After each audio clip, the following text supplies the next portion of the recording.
Hello everyone, welcome back to my YouTube channel. In this short clip, I want to talk to you about motor element thoughts. Now, in my book, Infinite Possibility, I reinterpret the core teachings of Neville Goddard. The book is a complete collection. This is not a pitch, by the way. The book is a complete collection of the most fundamental teachings of Neville, which enable you to make his philosophy your philosophy. And that's what my aim is with that book, that it's not just about listening to what Neville says, but doing what he wanted, which was for you to take this information, make it your own, activate your own innate gifts, and then use those gifts in any way, this infinite power that you possess, that you were born with, in any way that you choose to fulfill the mandate you've been given in the time that you've been allocated, right? So that's what I'm aiming to do. Whether you have the book or not, what I'm going to be doing every now and then is just touching on a chapter or two and really talking about how you can take your experience of the information in that chapter further. So this chapter is particularly short. The reason for that is because motor element thoughts are interesting in this way. They are completely natural. So remember, consciousness is always in operation. We are constantly outpicturing the content of our consciousness. So unlike you sitting down in a deliberative fashion to perform some technique of metaphysical prayer for the purpose of manifestation, motor element thoughts are just as capable of producing results, physical results, without you having to give them any thought or attention at all. And that is what makes them so effective, but also potentially harmful, for lack of a better word.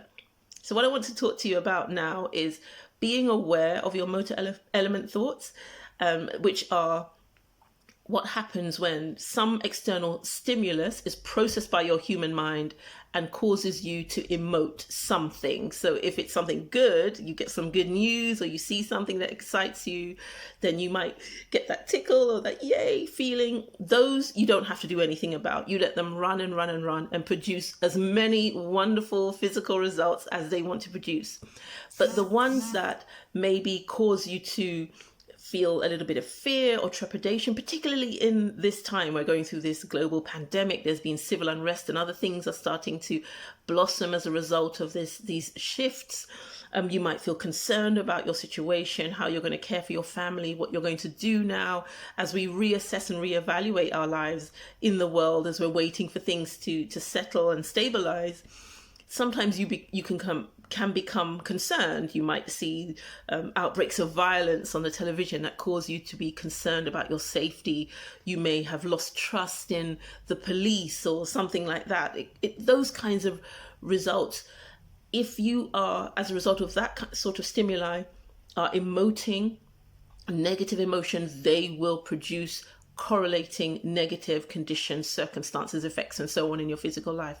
So what I'm going to share with you now is how you can neutralize the effect of a motor element thought that is negative, for lack of a better term.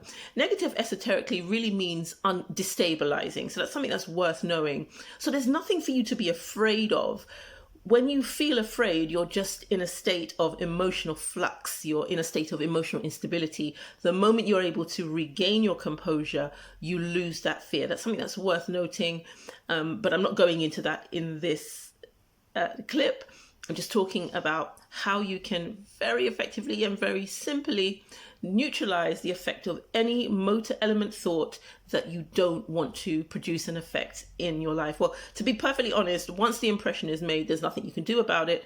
But what you can do is neutralize the resulting effect, right? So this is what you do. Let's say you've seen something on the news and it's caused you to have a, oh my goodness, what's going to happen now? Just leave that alone. What you want to do is go back to that same news report, if you're able to, or you can just bring it back to your mind. And then you're going to take a nice deep breath, at least 4 seconds if you can. So I'm not doing that very well right now, but 4 deep breaths in. You want to smile. And then you want to say these words, or words very similar to this.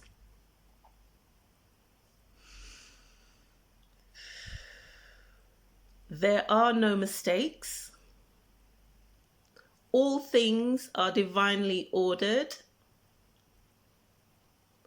All things happen for my highest good. Thank you, thank you, thank you. Okay? There are no mistakes. All things are divinely ordered.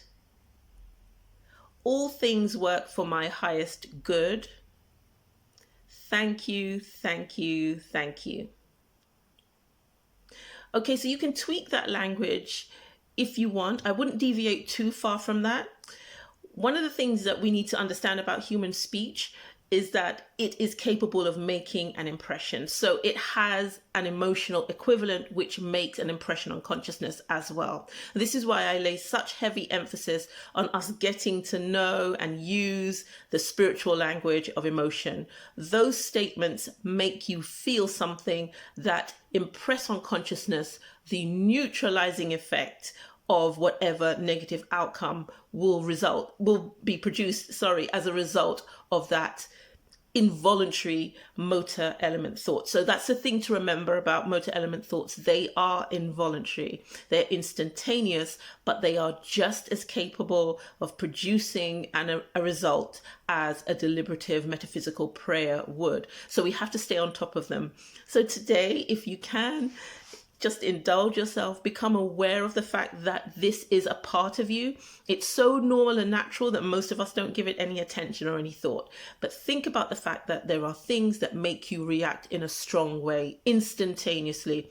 That instantaneous emotive response is capable of making an impression on consciousness. Now, you might not see the result that afternoon. It might be a few days down the road or a few weeks, but you can neutralize any negative effect using the mantra that I've just given you in this clip.